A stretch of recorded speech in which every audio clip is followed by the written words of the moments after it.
Assalamualaikum warahmatullahi wabarakatuh. Kami dari kelompok 4 ingin mempresentasikan tentang penentuan kurs dan valuta asing. Sebelumnya, perkenalkan terlebih dahulu. Nama saya Ananda Firza Hoirunisa dan ada teman saya yaitu Warisatun Ramadan dan ada Nur Aziza. Mari kita simak pengertian pasar valuta asing selanjutnya. Assalamualaikum warahmatullahi wabarakatuh. Perkenalkan, nama saya Ananda Firza Hoirunisa. Di sini saya akan menjelaskan mengenai pengertian pasar valuta asing dan kurs. Yang pertama ada pengertian pasar valuta asing. Menurut Madura tahun 2000 halaman 58, pasar valuta asing adalah pasar yang memfasilitasi pertukaran valuta untuk mempermudah transaksi-transaksi keuangan perdagangan dan keuangan internasional.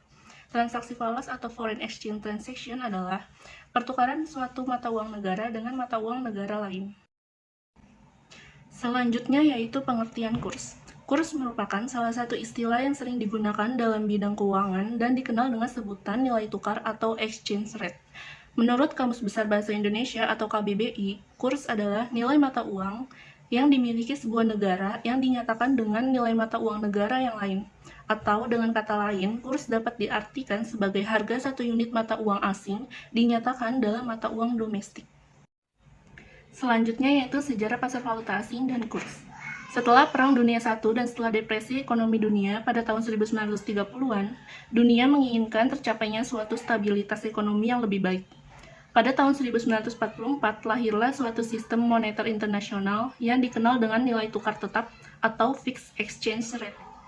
Hasil persetujuan Bretton Woods, setiap negara memberlakukan kurs yang tetap dari mata uangnya terhadap US. Sejak saat itu, ekonomi negara-negara Eropa serta Amerika mulai tumbuh pesat.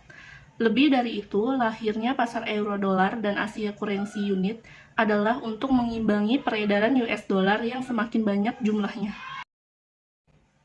Dalam forex trading atau membeli dan menjual mata uang, yang biasanya dilakukan pada bank atau transaksi lain yang bisa dilakukan secara online.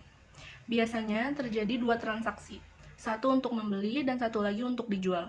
Sebagai contoh, jika kita ingin membeli dolar, maka kita harus membayar pertukaran uang sebanyak 9.018,08 rupiah per dolar.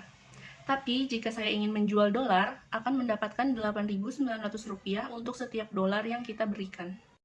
Mekanisme kerja valuta asing. Valuta asing atau falas yang dalam bahasa asing sering disebut dengan foreign exchange atau forex, yaitu mata uang yang dikeluarkan sebagai alat pembayaran yang sah di negara lain. Valuta asing akan mempunyai suatu nilai apabila valuta tersebut ditukarkan dengan valuta lainnya tanpa pembatasan. Dan bertemunya penawaran dan permintaan valuta asing disebut dengan bursa valuta asing atau foreign exchange market.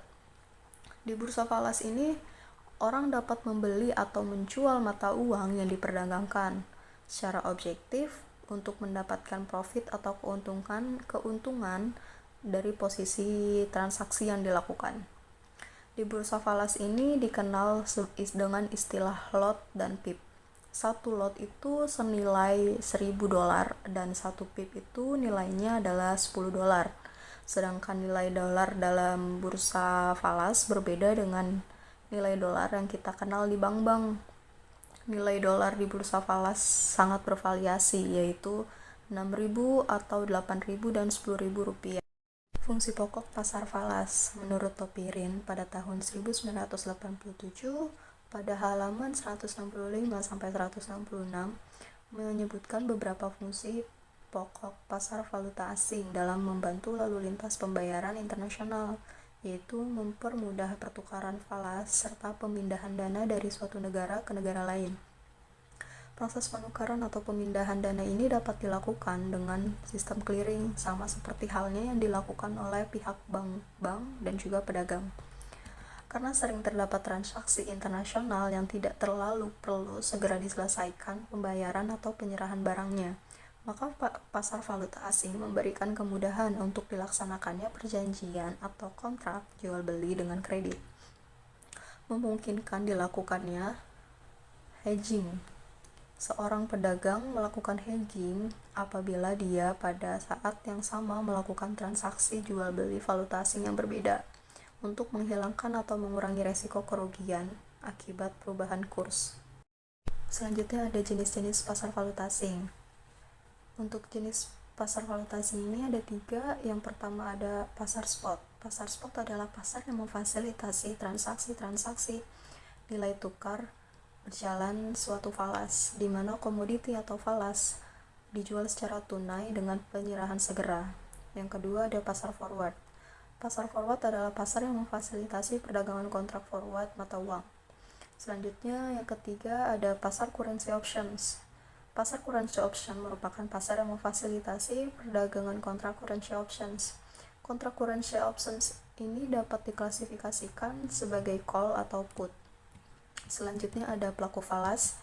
Yang pertama untuk perusahaan, yang kedua individu, yang ketiga bank, yang keempat bank sentral, yang kelima pemerintah, yang keenam pialang pasar falas atau broker, yang ketujuh spekulan dan arbitrase.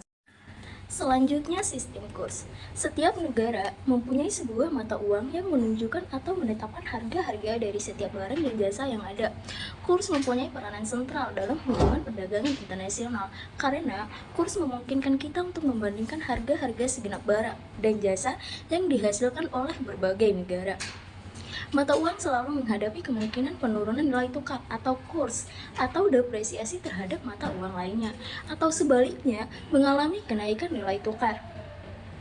Kondisi perdagangan internasional atau ekspor dan impor negara yang bersangkutan, sehingga perlu dipahami bagaimana pemerintah mempengaruhi nilai tukar mata uangnya terhadap mata uang asing. Madura 1995 secara umum membuat klasifikasi sistem kurs berdasarkan tingkat keterlibatan pemerintah menjadi 4 sistem kurs, yaitu sebagai berikut. Yang pertama, sistem kurs tetap. Yang kedua, sistem kurs mengambang bebas. Yang ketiga, sistem kurs mengambang terkendali. Dan yang terakhir atau yang keempat, sistem kurs terlambat. Selanjutnya, dasar pertimbangan penetapan nilai tukar. Yang pertama, preferensi suatu negara terhadap keterbukaan ekonominya, terbuka atau tertutup. Maka ditentukan fixed exchange rate atau nilai tukar fleksibel sebagai prioritas utama. Yang kedua, kemandirian dalam melaksanakan kebijakan moneter yang independen, maka nilai tukar fleksibel. Tetapi bila negara tersebut memiliki sistem nilai tukar tetap, maka dibutuhkan. Yang ketiga, cadangan devisa yang sangat besar untuk menjaga kredibilitas sistem nilai tukar tersebut. Yang keempat, underlying stocks pada pasar uang dan pasar barang. Pasar barang lebih besar dari pasar, yang maka pilihan terbaik floating exchange rate. Dominan, maka kebijakan yang terbaik adalah managed floating. Yang kelima atau yang terakhir, fungsi nilai tukar pertama berfungsi untuk mempertahankan keseimbangan neraca pembayaran dengan sasaran akhir menjaga kecukupan cadangan devisa. Kedua adalah untuk menjaga kestabilan pasar domestik. Yang ketiga, sebagai instrumen moneter khususnya bagi negara yang menerapkan suku bunga dan nilai tukar sebagai sasaran operasional kebijakan moneter. Dan keempat adalah sebagai nominal edge dalam pengendalian inflasi. Sekian presentasi dari kami, kurang lebihnya mohon maaf. Wassalamualaikum warahmatullahi wabarakatuh.